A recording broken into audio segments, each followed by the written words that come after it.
Veg అత్త, non veg hello కోడలు. Friends, welcome to my channel. ఈరోజు నేను చెప్పబోయే కథ మీకు నచ్చినట్లయితే మన ఛానల్ని లైక్ చేసి, కుదిరితే కామెంట్ చేసి సబ్స్క్రైబ్ చేసుకోండి. శారదా శారదా అబ్బబ్బా! ఎందుకండి కాలు కాలిన పిల్లిలా అలా అరుస్తున్నారు? విషయం ఏంటి? ఏంటంటావేంటే చద్దిమొహం దానా? నా బిడ్డ ఏం చెప్పెళ్ళింది? చికెన్ కూర తయారు చేసి పెట్టమంది కదా, చేసావా? నేను అది తయారు చేస్తుంటే మీరు బావురమని బావుట కప్పలా అరిస్తే ఇలా ఉరుక్కొచ్చానండి. సరే సరే, నువ్వు ముందెళ్ళి ఆ పని ఏంటో చూడు. ఈ విధంగా శారద తన భర్త రామయ్య మాట్లాడుకుంటూ ఉంటారు. శారద రామయ్యల ముద్దుల కుమార్తె అంజలి.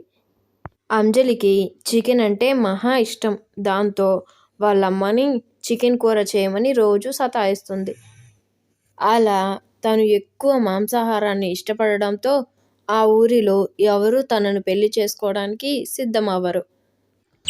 ఈ విధంగా చాలా రోజులు గడిచిన తరువాత ఒకసారి పంతులు గారు ఇంటికి వస్తారు. అప్పుడు ఇలా అంటారు. అమ్మ శారదమ్మ గారు, శారదమ్మ గారు, రామయ్య గారు, రండి రండి పంతులు గారు, ఇలా రండి, వచ్చి కూర్చోండి. అయ్యో రామయ్య గారు, కూర్చోవడం సంగతి దేవుడు ఎరుగు. ముందు అమ్మగారిని పాపగారిని ఒకసారి పిలవండి. శారదా, అమ్మ అంజలి, ఒకసారి ఇలా రండి. ఏంటి పంతులు గారు, అంతా కుశలమేనా? అంతా కుశలమే తల్లి. ఏంటి పంతులు గారు, భోజనం వేళ వచ్చారు. కాస్త చికెన్ కూర వేసుకొని భోజనం చేస్తారా? శివ శివ, ఏంటి తల్లి ఈ మాటలు? అమ్మా, మీకు పెద్దాపురంలో సూర్యకాంతం గారు తెలుసు కదా, వారికి 3 కోళ్ల ఫారాలున్నాయి. మరి మీకు తెలిసే ఉంటుంది. వారితో రేపు అంజలి పాపకి పెళ్లి చూపులు ఏర్పాటు చేశాను. నేను ఇక సెలవు తీసుకుంటానమ్మా. అవతల నాకు చాలా పనులున్నాయి. చాలా సంతోషం పంతులు గారు. సరే, ఇక వెళ్ళి రండి. వామ్మో, నేనెంత అదృష్టవంతురాలనో! 3 కోళ్ల ఫారాలంట. నేను రోజుకో కోడితో అయినా కూర చేసుకోవచ్చు. ఆ తర్వాతి రోజు సూర్యకాంతం వాళ్ళ కుటుంబం అంజలి వాళ్ళింటికి పెళ్లి చూపులకు వస్తారు. అంజలి సూర్యకాంతం వాళ్ళకి బాగా నచ్చుతుంది. ఆ తరువాత కొద్ది రోజులకే అంజలి రవికి పెళ్లి జరుగుతుంది. అంజలి అత్తవారింటికి వచ్చిన తరువాత ఒకరోజు తనకిష్టమైన చికెన్ కూర చేస్తుంది. దాంతో అత్తయ్య, ఏంటమ్మా కొత్త కోడలా, ఏం చేస్తున్నావు? అదత్తయ్య, నేను చికెన్ కూర చేస్తున్నాను. అయ్యయ్యో భగవంతుడా, ఏంటిది తండ్రి, ముందు దాన్ని తీసేయ్. నేను మాంసాహారం అసలు తినను, నువ్వు ఇంట్లో చేయడానికి వీల్లేదు అని సూర్యకాంతం అనడంతో అంజలి నెత్తి మీద పెద్ద రాయి పడినంత పని అయిపోయింది. అత్తయ్య, అదేంటత్తయ్యా? అరే, వండి చచ్చావు కాబట్టి ఈసారికి మీ మామయ్య నువ్వు మీ ఆయన తినేసేయండి.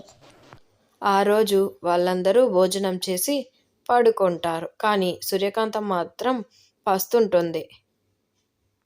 అలా 1 నెల తర్వాత అంజలికి మళ్ళీ చికెన్ తినాలనిపించి వండుతుంది. అలా అంజలి ఎప్పుడు చికెన్ కూర చేసినా సూర్యకాంతం తినకుండా పస్తుండేది. అబ్బా, ఏంటిది, చాలా ఆకలేస్తుంది. ఇంట్లో చూస్తే పచ్చడి కూడా లేదే. అబ్బా, నా కోడలు చికెన్ కూర అయినా ఉంచింది, అదైనా వేసుకొని కొంచెం తినేద్దాం.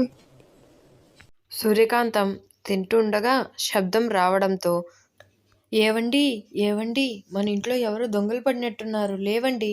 ఏంటంజలి, నువ్వు చెప్పేది దొంగలా? దొంగలే, ముందు మీరు పదండి. అలా అంజలి రవి ఇద్దరు గోడచాటు నుండి చూస్తూ ఉంటారు. సూర్యకాంతం చికెన్ తినడంతో ఇద్దరూ ఆశ్చర్యపోతారు. అంజలి మెల్లగా సూర్యకాంతం దగ్గరికి వెళ్ళి ఇలా అంటుంది. అత్తయ్య, కూర అంత రుచిగా లేనట్టుంది పాపం. అదేంటే కోడలా అలా అంటావు, కూర బ్రహ్మాండంగా ఉంది అని సూర్యకాంతం ఆకలితో వాళ్ళని చూసుకోకుండా అనేస్తుంది. దాంతో రవి అంజలి ఇద్దరూ నవ్వుకుంటారు. పాపం సూర్యకాంతం అమాయకంగా ముఖం పెట్టి బాగా ఆకలైంది అందుకే తిన్నాను అని చెప్తుంది. అలా సూర్యకాంతం వారంలో ఒక 4 సార్లైనా మార్కెట్కి వెళ్ళి మాంసాహారం తెచ్చుకొని తింటుండేది. దాంతో సూర్యకాంతం భర్త ఏంటే సూర్యకాంతం, వారంలో 3-4 సార్లు మాంసాహారం తెచ్చి డబ్బులంతా అయిపోగొడుతున్నావు. నువ్వు ఈ మాంసాహారం తినకముందే బాగుండేది. అని అనగానే అత్తాకోడళ్ళిద్దరూ కోపంగా రాజయ్య వైపు చూస్తారు.